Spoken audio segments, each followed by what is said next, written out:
하나님 말씀 보겠습니다. 에베소서 5장 10절에서 14절 말씀.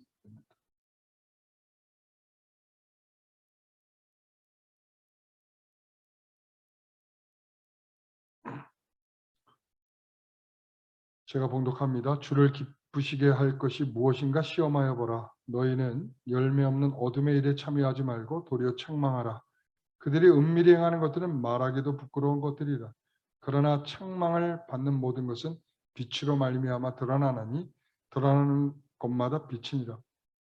그러므로 이르시기를 잠자는 자여 깨어서 죽은 자들 가운데서 일어나라. 그리스도께서 너희에게 빛이시리라 하셨느니라. 아멘.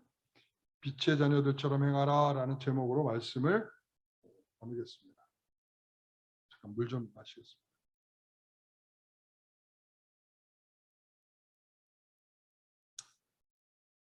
우리가 새로운 정체성을 갖게 됐다는 이야기를 제가 지금 너무 여러 번 하고 있는데 여러분 다 이해하고 계시죠?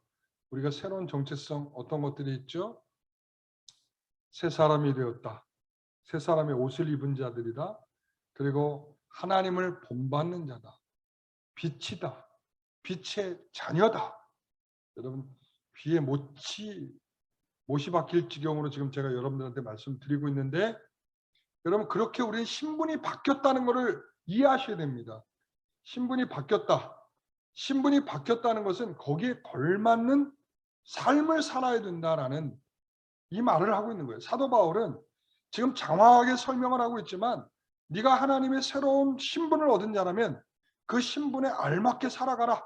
지금 그 얘기를 하고 있는 거죠. 그래서 빛의 자녀는 빛의 열매를 맺어야 된다. 빛의 열매는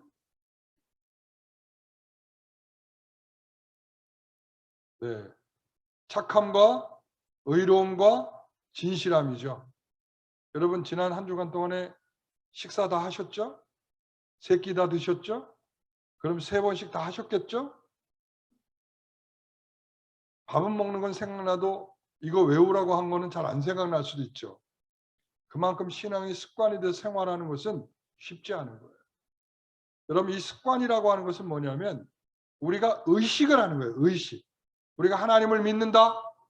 우리는 하나님 믿는 것은 주일날만 신앙생활하고 교회 나왔다 이걸로 끝나는 사람들이 아니라 이제는 정말 구체적인 삶의 예배로 가야 되는 사람들이에요. 예배 시간이 끝나고 문을 나가면서부터 우리 애들은 살벌한 세상의 삶의 리빙 예배를 드려야 돼요. 살아있는 예배를 드려야 돼요. 살아있는 예배. 살아있는 제사로 살아있는 예배로 드려야 되기 때문에 그 살아있는 성도들의 예배가 오늘 우리에게 착함과 의로움과 진실합니다.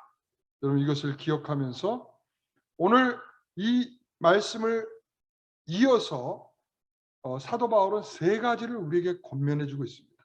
이것을 근본과 기본으로 삼고 무엇을? 빛의 열매를 기본으로 삼고 이후에 3개의 권면을 하고 있습니다. 첫 번째는 10절입니다. 주를 기쁘시게 할 것이 무엇인가 시험하여 보라 이랬습니다. 하나님이 기뻐하는 것이 무엇인지 시험하여 보라는 것입니다. 여러분 은이나 금을 순도를 확인하기 위해서는 도가니에다가 끓여가지고 그 불순물들을 제거하고 난 다음에 그 가치를 테스트하고 그 가치를 매겨서 판매를 하는 거예요. 옛날에 고대에는 그렇게 했습니다. 그러니까 시험하여 보라 라고 하는 것은 뭐냐면 이 도가니에서 끓여서 순도를 확인하고 그 가치를 확인해서 가치를 매겨주는 것처럼 바로 시험한다는 것은 이런 겁니다. 우리가 하나님을 정말 기쁘시게 하는지를 시험하여 보라. 이것은 뭐냐면 우리들의 삶 속에서 들들들 끓여봐서 우리가 불순물들이 얼마나 있는지를 확인하고 그것들을 제거하고 그렇게 힘쓰고 살아가고 있느냐 이런 말이죠. 지금 우리는 이 3단어를 외우는 것조차도 매일매일 하라고 했을 때 힘든 우리들의 이 정도의 습관을 가지고 우리가 어떻게 살아가야 될지 참으로 쉽지 않은 일이긴 하겠죠. 잠언서 17장 3절에 보면 도가니는 은을 풀무로 금을 연단하거니와 여호와는 마음을 연단하신다. 이게 그 말씀이에요. 자, 도가니에서 은을, 풀무에서 금을 확인하듯이 우리들의 마음을 하나님께서 연단하셔서 우리들을 테스트하고 확증하시겠다라고 말씀하고 있는 것입니다. 여러분, 우리가 어렸을 때, 초등학교 다녔을 때 그 리트머스 시험지라는 게 있어요. 리트머스 종이. 그래서 파란색, 빨간색 종이가 있는데 이거를 파란색 종이를 딱 그 용액에 딱 담으면 산성. 그러면 파란색이 빨간색으로 싹 변해버려요. 그리고 빨간색 종이를 탁 넣어서 파란색으로 딱 변하면 염기성. 기억나시죠? 산성 염기성. 리트머스 종이를 탁 넣어서 그 보는 거예요. 그러니까 하나님께서 우리의 삶 속에서도 모든 상황과 모든 삶 속에서 하나님께서 그렇게 우리에게 리트머스 종이로 시험을 하듯이 우리에게 압박감을 주세요. 우리가 코로나19 속에서 우리는 많은 압박감을 느끼고 있습니다.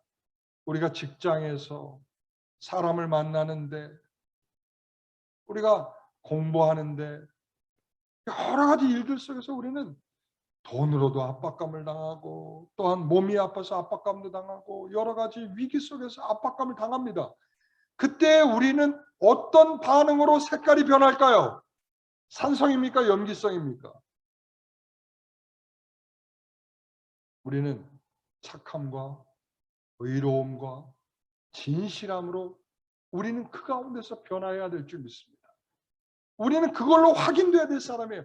하나님을 어떻게 하면 기쁘게 할까? 착함과 의로움과 진실함으로 우리를 확인할 때 우리는 시험하여 확인하고 있는 것입니다. 여러분, 그래서 착함이라는 게 뭐예요? 여러분, 지난주에 했던 거 잊어버리셨을까요? 착함이 뭡니까? 모나지 않게 사람을 대하는 것이라고 말씀드렸어요. 모나지 않게.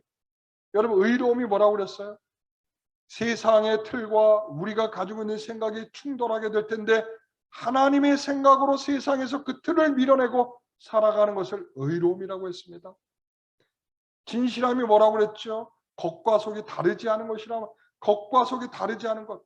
그러니까 우리가 이런 모습으로 이 세상을 사는 것이 하나님을 기쁘게 하는 것이라. 여러분, 하나님을 기쁘시게 하십시오.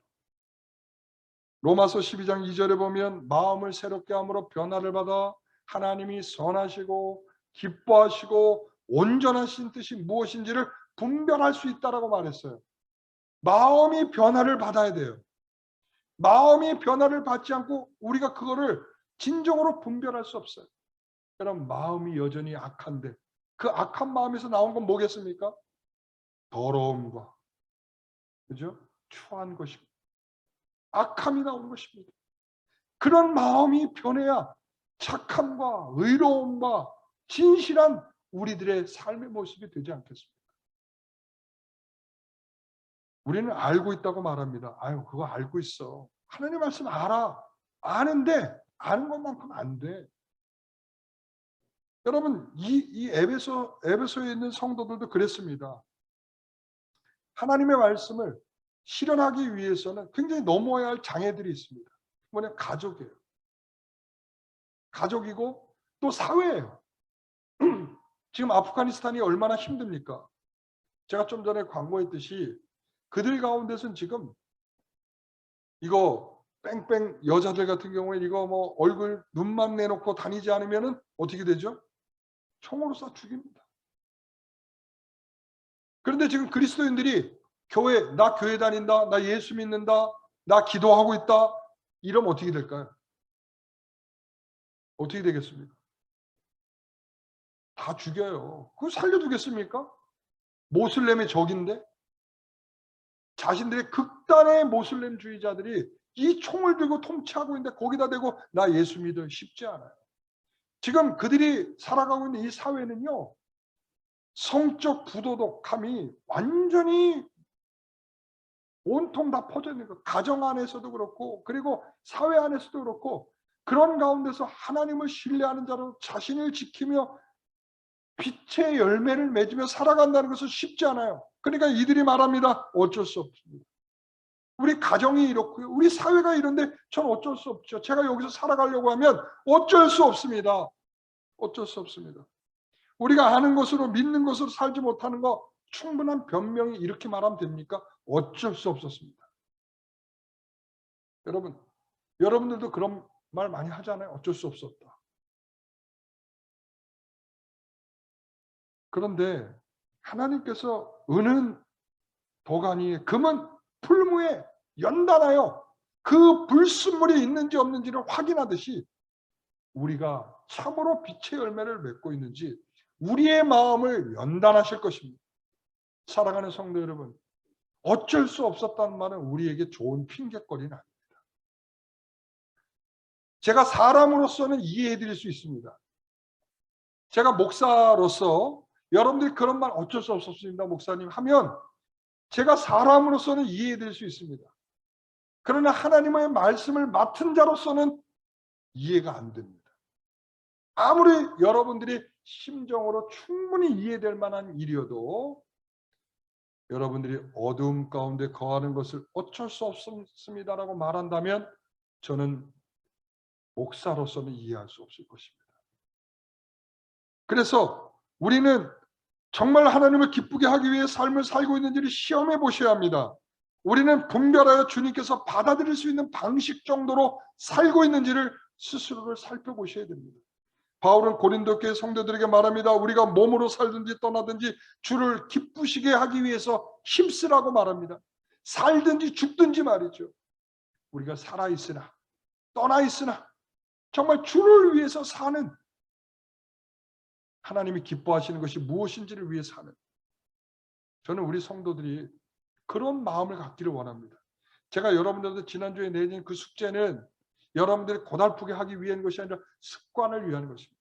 하나님에 대한 것을 자꾸 하나님 말씀에 대해서 의식하는 습관들을 갖게 하기 위해 아침 먹고 한번 착함과 의로움과 진실함, 이거 한마디 하는 게 어렵지 않은 일인데도 불구하고 그 말씀 세 단어가 우리의 삶을 지배하도록 자꾸 그 말씀을 우리가 암송하는 겁니다.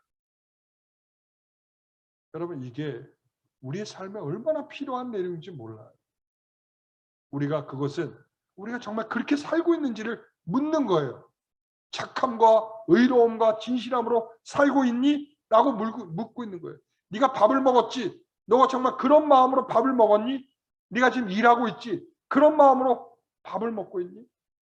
여러분, 우리는 어쩔 수 없었다는 핑계로 하나님의 말씀을 거스르는 것을 당연히 여기는 것이 되지 않도록 성도들에게 간절히 부탁드리겠습니다. 여러분, 사도 바울은 왜 이런 말을 하고 있습니까? 하나님을 기쁘시게 해야 된다, 이런 말들을 여기만 하는 게 데살로니가 교회도 하죠. 너희가 주 안에서 기뻐하라, 이런 말도 우리 빌립보 교회도 하죠. 그리고 에베소 교회도 하죠. 왜 이런 말들을 고린도 교회도 하고 왜 이렇게 교회들에게 기뻐하라고 말합니까? 자신이 기쁘기 때문에. 사랑하는 성도 여러분, 내가 기쁘기 때문에, 내가 그 기쁨이 하나님께서 내게 주신 그 은혜가 얼마나 풍성한지, 그 은혜 받은 것이 풍성해서 나는 그 은혜 때문에 기쁨이 넘친단 말이에요. 나는 오늘을 기뻐하고 내일을 슬퍼할 사람이 아니라 내 삶에 어떠한 압력이 가해져도 옥에 갇히고 매를 맞고 배가 파선을 하고 그리고 수없이 고통의 위기를 만나도 내 기쁨을 빼앗아갈 수 없는 거예요. 왜? 기쁨의 동기는 우리 주님께 있기 때문이죠. 내게 풍성한 은혜를 주셨고 내 생명을 살리셨고 나를 죽음으로부터 인도해 주셨고 나를 죽은 자리에서 일으켜 세우셨고 그리고 지옥의 권세로부터 나를 일으켜 세우셔서 내 생명을 살게 하셨으니 이제는 내가 주를 위해 사는 것이 마땅하지 않게. 두 번째는 어둠의 일에 참여하지 말고 도리어 책망하라 그랬습니다. 11절 말씀. 너희는 열매 없는 어둠에 참여하지 말고 도리어 뭐하라? 책망하라 이랬습니다. 여러분, 어둠에 참여하지 말라는 것은 오히려 이런 말이에요. 너희는 어둠 가운데 살 수밖에 없다, 이런 말이에요. 너희는 지금 다 어둠 가운데밖에 없어. 이 세상에 나가봐. 하나님을 믿음으로 너희를 대해주는 사람들보다 믿음이 없이 너희 앞에 서 있는 사람들이 더 많아. 우리가 살다 보면 그렇지 않습니까? 여러분. 근데 예수님께서 이 땅에 오셨을 때, 이 세상에 오셨을 때 어떤 사람과 가장 친했죠? 죄인과, 그리고 세리와 창기와 이런 사람들과 친했어요. 그래서 하루는 예수님이 마태 세리와 함께 그 집에 들어가서 밥을 드시고 계셨을 때 바리새인 사람들이 와서 제자들에게 묻죠. 왜 당신의 스승은 왜 저런 사람하고 같이 밥을 먹고 있느냐? 그때 예수님이 뭐라고 대답하셨어요? 건강한 자에게 의원이 필요 없지 않냐? 병든 자에게라야 의원이 필요한 거 아니냐? 나는 의사로서, 예? 우리 예수님이 그러시잖아요. 내가 온 목적은 뭐냐? 눈먼 자를 눈을 뜨게 하고, 눌린 자를 자유케 하고, 그렇죠? 병든 자를 고치게 하시고, 예수님께서 이 땅에 오신 그렇게 죽어가는 자, 영적으로 죽어가는 자들을 위해서 예수님이 그들과 함께하기 위해서 이 땅에 오신 분이란 말이죠. 그래서 그들을 어떻게 하셨어요? 치료하시는 거죠. 예수님은 의사로서 그들을 불쌍히 여기고 그들을 치료하시고 그들을 온전케 하시는 일을 위해서 그들과 함께 하셨다는 사실이죠. 여러분, 분명히 우리의 번지수를 분명히 아셔야 됩니다. 우리의 경계를 분명히 측량하고 우리의 경계를 지켜내셔야 합니다. 우리는 어떤 경계, 우리는 어떤 마음으로 그들 앞에 있는지를 분명한 생각을 가지고 우리는 서야 되는 것입니다. 여러분, 우리는 그래요.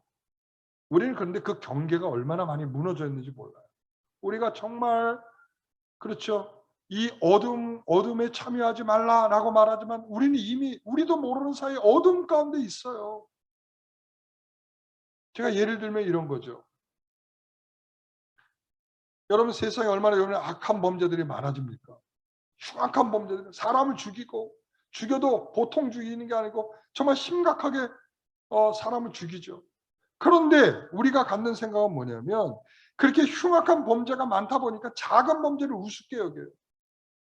그러니까 내가 어떤 일을 하더라도 저런 큰 범죄에 비하면 난 아무것도 아니야. 그러니까 나는 나에 대해서 그 어두움을 이해하기 시작. 아유, 뭐 세상에 저렇게 악한 사람들도 있는데 나는 뭐 그 정도면. 그러면서 우리는 저 사람에 비해 나는 아무것도 아니다. 우리의 신앙 양심이 사소한 것까지도 우리는 스스로 용서하는 거예요. 사소한 것까지도 용납하는 거예요. 이런 게 바로 어둠에 참여하는 것입니다. 어둠을 용납하고 이해하는 것, 받아들이는 것, 이 모든 것이죠. 우리 오늘날 가장 심각한 것 중에 하나는 뭐냐면 너희는 이 세대를 본받지 말고 이랬잖아요. 이 세대를 본받지 말고. 이 세대를 본받지 말고 했을 때 이 세대의 본은 뭐? 이 세대의 틀의 흐름에 휩쓸려 가지 말라는 겁니다. 여러분, 그런 거죠. 여러분, 그런데 이게 바로 어둠이란 말이에요. 어둠은 이 세상에 어떤 흐름을 만들어 놓고 그 흐름 속에 우리를 자꾸 끌어들이고 있어요. 우리를 끌어들이고 있어요. 그게 가장 심각한 게 뭐냐면 돈이에요. 우리는 다 알고 있습니다. 돈이면 다 된다는 이런 생각은 하지 않습니다. 왜? 하나님을 믿으니까. 그러나 돈이 없으면 쩔쩔매고 하나님도 가끔은 보이지 않습니다. 우리는 그 돈을 얻고자 다른 사람을 밟아버리고 다른 사람을 배신하고 다른 사람 것을 빼앗으려고 하는 생각은 하지 않습니다. 그러나 그 돈이 요구하는 쪽으로는 정신없이 나도 모르는 사이에 딸려가죠.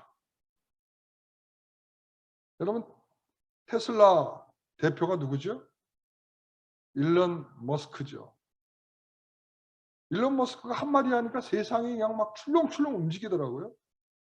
자, 이제 앞으로 우리 자동차를 비트코인으로 살 수 있다. 그랬더니 어떻게 됐어요? 사람들이 그때 너도 나도 야, 지금 비트코인에 투자할 때야. 야, 앞으로 이제 테슬라가 저렇게 된다는 거 보니까 앞으로 온 세계가 이제 저런 시장성이 생길 수 있어. 그러니까 다 투자해. 얼마 안 있다가 이 일론 머스크가 뭐라 그러죠? 내가 가만히 생각해 보니까 이렇게 하면 안 될 것 같다. 우리 차 사는 거는 안 된다. 이렇게 하니까 갑자기 또 올라갔던 비트코인 값이 뚝 떨어지고 말았어요. 많은 사람들이 일시의 피해를, 어마어마한 피해를 입었어요. 순식간에 몇십조가 날아가고 이게 어마어마한 상황이 벌어지고 말았어요. 사람들이 어떻게 따라가고 있다고요? 야, 돈 벌 기회야. 야, 돈 벌 기회. 야, 집 사. 야, 돈 벌 기회야. 주식 투자해. 여러분, 지금 주식도 큰일 났습니다. 미국이나 여러 이 시장성들 때문에 지금 외국 투자 자본들이, 주식 투자 자본들이 지금 다 빠져나가고 있어요. 지금 개미 투자자들은 지금 손해보게 생겼습니다. 얼마 전까지 빚으로서도 지금 뭐 주식을 사자, 비트코인을 사자, 그리고 또한 집을 사자, 지금 난리가 났는데 사람들이 이거 안 하면 큰일 나겠다 생각하고 다 그 흐름 속으로 빨려 들어가고 있어요. 며칠 전에 어떤 사람이 인터뷰하는 거 보니까 제가 1,000만 원을 가지고 비트코인에 투자했다 지금 50억이 됐습니다. 이런 소리 들으면 부럽죠. 나도 일찌감치 투자했으면 저렇게 될 수 있었을 텐데. 후회가 되죠. 여러분, 하나님을 향할 수 없도록 이 세대가 역사하는 이 어둠에 우리는 나도 모르는 사이에 길들여지며 그 길로 마음이 뺏겨지고 있다는 것이죠. 여러분, 우리는 어떤 마음을 가져야 됩니까? 여호와를 경외하며 그의 길을 걷는 자마다 복이 있다. 그리고 또한 내가 내 손으로 수고한 만큼 먹을 것이라. 내가 복되고 형통하리라. 하나님께서 복되고 형통하리라고 말씀하시는 건 뭐냐면 네가 수고한 만큼 먹는 것입니다. 수고한 만큼 결실을 얻는 것입니다. 수고한 만큼 그 은혜를 입는 것입니다. 그렇게 기도하셔야 됩니다. 일확천금으로 하나님 저에게 11조 많이 할 수 있도록 많이 주십시오. 여러분, 이거는 사기 중에 사기입니다. 여러분, 그 먼저의 원칙은 뭐냐면 자기에게 많이 줘야 많이 11조를 한다는 거죠. 그 원칙이 아니라 우리는 하나님 제가 수고한 만큼 제가 얻을 수 있게 하옵소서. 이게 우리의 기도여야 합니다. 세상은 그런 방향으로 가지 않고 있습니다. 100원을 투자하면 10,000원, 100,000원, 100만 원을 얻기를 원하는 사람들이에요. 그러나 우리는 심은 것만큼 거두는 것에 대해서 기뻐해야 됩니다. 거기에서 만족할 수 있어야 됩니다. 내 것에 쥐어진 것에 대해서 기뻐할 수 있어야 됩니다. 이처럼 어둠의 일, 어둠의 방식으로 살아가는 것을 뭐 하라고요? 경계하라고 하는 말씀인 것입니다. 자, 도리어 뭐 하라고 말합니까? 11절에 책망하라고 말하고 있습니다. 책망하라. 책망하라는 것은 비난하라는 것이 아닙니다. 요즘 단속 카메라가 있잖아요. 이 고정 카메라 말고 숨겨놓은 카메라를 딱 숨겨놓고 있다가 위반하는 사람이 있으면, 속도 위반하는 사람이 있으면 딱 찍어내잖아요. 교통경찰이 하는 일이 그런 건가? 이런 의심스럽죠. 아니, 거기에서 과속을 하지 못하도록 와서 이렇게 좀 정리해주고 인도해주고 하는 일을 오히려 해야 되는데 숨어있다가 탁 찍어가지고 그거 적발해내는 것처럼, 여러분, 비난하듯이 책망하라는 게 아닙니다. 이런 식으로 잘하나 못하나 지켜보고 있다가 못할 때 한마디 하는 거죠. 우리 그러잖아요. 가만히 지켜보고 있잖아요. 가만히 지켜보고 있어요. 지켜보고 있다고 뭐라 그래? 그거 좀 더 넣어야 되잖아. 네? 알아서 더 넣을 텐데 말이죠. 그러니까 우리는 잘하나 못하나 보고 있다가 말 한마디 하는 것, 이런 것을 생각을 하는데 사실 그런 게 아니에요. 책망한다는 것은, 사도 바울이 책망하라, 꾸짖어라, 이런 말이 되게 많이 나와요. 여러분 찾아보십시오. 책망하라, 꾸짖어라, 이 얼마나 많이 나오는지 몰라요. 그런데 책망하라, 꾸짖으라고 하는 것은 그 근본적인 원리는 뭐냐면 자기부터 책망할 줄 알아야 돼. 그래야 진정한 책망이 나오는 거예요. 여러분, 모세는 말이죠, 온유한 사람이었어요. 하나님이 그를 온유한 사람이라고 그랬어요. 온유한 사람, 하나님 앞에 정말 충성스러운 사람을 말하는 거거든요. 그런데 이 모세가 뭐라고 그러냐면 90편 9절에 이렇게 말합니다. 우리의 모든 날이 주의 분노 중에 있었다. 이렇게 말해요. 내가 사는 모든 날이 하나님의 뭐 중에 있었어요? 분노 중에 있었대. 하나님이 그를 뭐라고 인정해 줬는데, 온유하다라고 인정을 해줬는데, 그는 이렇게 말하는 거예요. 나는 하나님의 분노 중에 살았어. 자신을 들여다볼 줄 아는 거예요. 여러분, 나를 들여다볼 줄 알아야, 나를 책망할 줄 알아야, 나를 책망할 줄 알아야 다른 사람한테 진정한 책망을 할 수 있는 것입니다. 여러분, 이 책망을 어떻게 하라고 말하고 있습니까? 오늘 본문에 보십시오. 12절 13절에 그들이 은밀히 행하는 것들은 말하기도 부끄러운 것들이라. 그러나 책망을 받는 모든 것은 빛으로 말미암아 드러나는 것마다 빛이니라. 어떻게 드러난다고요? 빛을 비추어서 드러낸다는 거예요. 그들은 지금 은밀하게 죄를 범하고 있어요. 아까도 말씀드렸죠. 얼마나 이 사회가 부도덕한 사회인지, 얼마나 성적으로 문란한 사회인지, 그런 문란함 속에서 그들이 전에는 어두움 가운데 그것에 대해서 아무런 문제 없이 살다가 예수를 믿고 이제는 그러지 않겠노라고 살고 있단 말이에요. 그런데 어느 날 갑자기 또 그 어두움에 다시 물들인 거예요. 나도 모르는 사이에 그 어두움 속에서 또 그렇게 손을 잡고 살고 있네요. 손을 잡고. 그럴 때 그들의 그 어두움에 뭐 한다고요? 빛을 비추어서 그들의 모습을 드러낸다는 것이죠. 여러분, 갈라디아서 6장 1절에 보면 형제들아 사람이 만일 무슨 범죄를 드러나거든 신령한 너희는 자 뭘로요? 온유한 심령으로 그러한 자를 바로잡으라. 뭘로요? 온유한 심령으로 바로잡으라.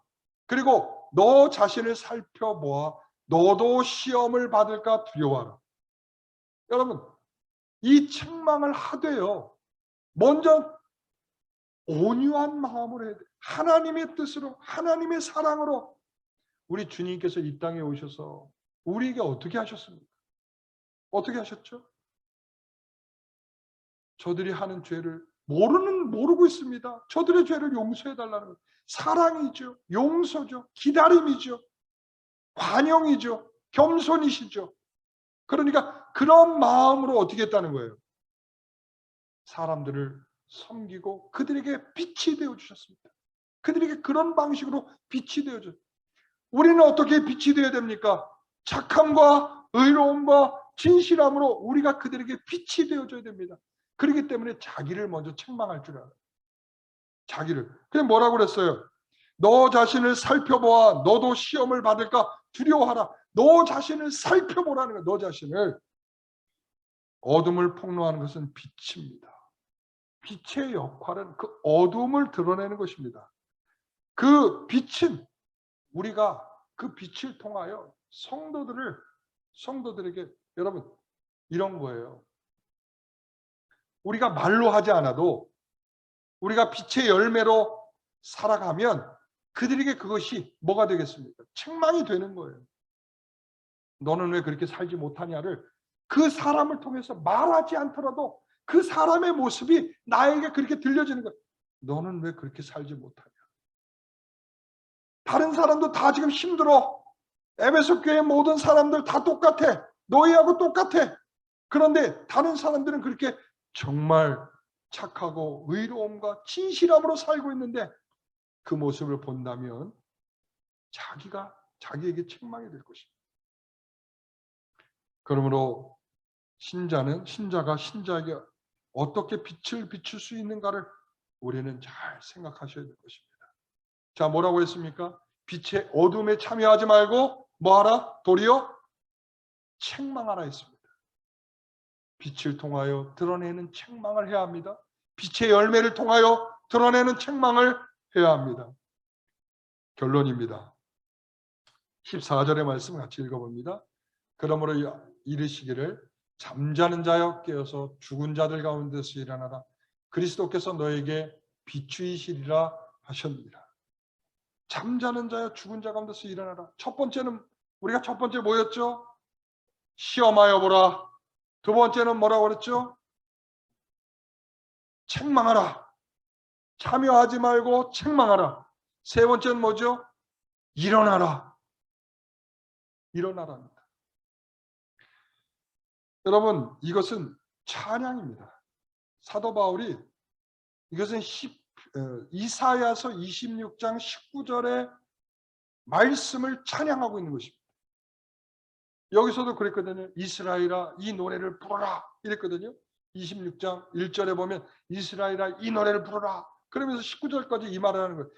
주의 죽은 자들은 살아나고 그들의 시체들은 일어나리이다. 티끌에 누운 자들아 너희는 깨어 노래하라. 주의 이슬은 빛난 이슬이니 땅이 죽은 자들을 뭐한다? 내놓으리라. 여러분, 이것은 바로 주께서 승리하게 하실 것을 말씀하시면서 이것을 주께서 너희들을 죽은 자 가운데서 살려내시리라 이 말씀을 해요. 주께서 여기서 일어나라 깨어서 죽은 자들 가운데서 일어나라. 주께서 빛을 비추이시리라. 주께서 빛을 비추셔서 내가 죽은 자들 가운데서 깨어나게 된 거 아니겠습니까? 여러분, 누가 죽은 자들을 살리시고 누가 시체를 살리겠습니까? 하나님이십니다. 하나님께서 우리에게 빛을 비추셔서 잠자는 자, 죽은 자들 가운데서 우리를 일으켜 살아있는 호흡을 하게 하실 것입니다. 에스겔 선지자가 보았던 것처럼 이 마른 뼈처럼 다 완전히 메말라지고 다시 살아날 수 없는 그 메마른 뼈가 살아나서 생기가 붙고 힘줄이 붙고 살이 붙고 근육이 붙어서 그 가운데 호흡이 들어가 살아있는 사람이 군대가 되었듯이 오늘 하나님께서 오늘 이 가운데 있는 자들은 다 그렇게 살리신 자들인 줄 믿습니다. 하나님께서 그렇게 우리를 살리셨습니다. 말씀으로 살리셨습니다. 우리에게 생명을 주셨습니다. 우리에게 진리로 살리셨습니다. 그분이 죽으시고 그분의 생명으로 희생제물과 향기로운 제물이 돼서 우리를 살리셨습니다. 우리가 그렇기 때문에 일어나야 되는 것입니다. 우리를 살리셨으니까 그 죽은 자 가운데서 언제까지 있을 겁니까? 그 냄새나고 그 시체 썩는 냄새에서 우리가 얼마나 죽을 것 같은데 그것을 괜찮다고 여전히 그 가운데 머무르고 있으면 어떻게 하겠습니까? 죽은 자의 삶, 잠자는 자의 삶은 어둠이요 어둠에 취해 사는 것입니다. 그래서 18절에 가면 술 취하지 말라 이는 방탕한 것이니 성령 충만을 받으라 이렇게 말하는 것이죠. 그러니까 밤의 문화가 사람을 취하고 마셔라 죽을 때까지 마시자 오늘 살고 내일은 없다. 여러분 그러면서 먹고 마시고 들이키고 그러면서 여러분 살아가는 거죠. 그 다음 날은 어떨까요? 엄청나게 속쓰리겠죠. 내가 왜 그렇게 마셨던가. 여러분 죽은 자의 삶은 항상 이런 삶인 거예요. 자신이 어떻게 달려가고 있는지 모르고 그냥 달려가고 그리고 나중에 후회하고 오늘을 살고 왜 이렇게 살았는지 반성이 안 되고 그리고 난 다음에 나중에 대해서 후회를 하고 반성이 아니야 후회야 후회. 내가 왜 그랬던가. 하지 않았어야 되는데 마시지 않았어야 되는데 취하지 않았어야 되는데 내가 그들과 어울리지 않았어야 되는데 우리가 이렇게 하지만 다음에 소용이 없어. 또 그래. 여러분 주님이 우리에게 빛을 비춰주신다는 것은 그 빛이 우리에게 강한 각성을 주어서 뭐 하도록 만든다고요? 일어나라는 거예요. 일어나라. 잠자는 자야 깨어서 죽은 자들 가운데서 일어나라. 잠자는 자여 깨어서 죽은 자들 가운데서 일어나라. 여러분 저를 위해서도 말해 주십시오. 저를 위해서 말해 주십시오.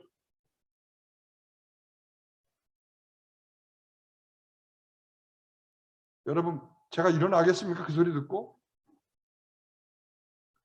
여러분 잠자는 자여 깨어서 죽은 자들 가운데서 이게 오늘 우리에게 하나님이 우리에게 빛의 열매를 가진 자들의 성도의 권면의 말씀입니다. 네가 빛의 열매를 가지지 않느냐. 그러니까 네가 정말 하나님을 기쁘게 하는지 너 시험해봐. 그들에게 참여하고 있는지 그리고 또 그들을 책망할 수 있는 그런 덕을 세우고 있는지 그리고 네가 정말 죽은 자들 가운데서 일어나서 그들을 불러일으켜 세우고 있는 일을 감당하고 있는지 네 자신을 살펴보라는 것입니다. 오늘 저와 여러분들이 그런 은혜가 있기를 간절히 소원합니다. 잠자는 자여 깨어서 죽은 자들 가운데서 일어나라. 이게 노래예요. 그들이 지금 부르는 노래입니다. 우리도 그런 노래가 계속 불러줘야 됩니다. 우리의 삶 속에서. 여러분 이번 일주일 동안 이 찬송이 계속 여러분들의 삶에 들려지기를 소원합니다. 잠자는 자여 깨어서 죽은 자들 가운데서 일어나라. 잠자는 자여 깨어서 죽은 자들 가운데서 일어나라. 여러분 이번 주 중에 계속 이 말씀들이 여러분들의 귀를 붙잡기를 원합니다. 여러분들의 마음을 붙잡아서 여러분들의 일으켜 세우는 주의 은혜가 있기를 간절히 소망합니다. 기도하겠습니다. 하나님, 우리가 함께 이 노래를 부르며 그리스도께서 너희를 향하여 비추어 주시리라라고 하는 분명한 믿음을 가지고 우리는 그 자리에서 일어설 수 있게 하여 주시옵소서. 주님만 믿습니다. 주님만 의지합니다. 이 세상은 우리를 너무나도 억압을 하고 붙들고 또한 우리의 마음을 빼앗아가고 있습니다. 우리가 이런 가운데에서 흔들리지 않고 주님을 견고히 붙드는 자들이 되게 하여 주시옵소서. 우리가 정말 하나님을 기쁘시게 하는지 우리가 날마다 시험하면서 우리의 착함과 의로움과 진실함으로 하나님을 향하여 살고 있는지를 우리가 점검하는 우리의 모습이 되게 하여 주시옵소서. 아버지 하나님 감사하며 예수님의 이름으로 기도하옵나이다. 아멘.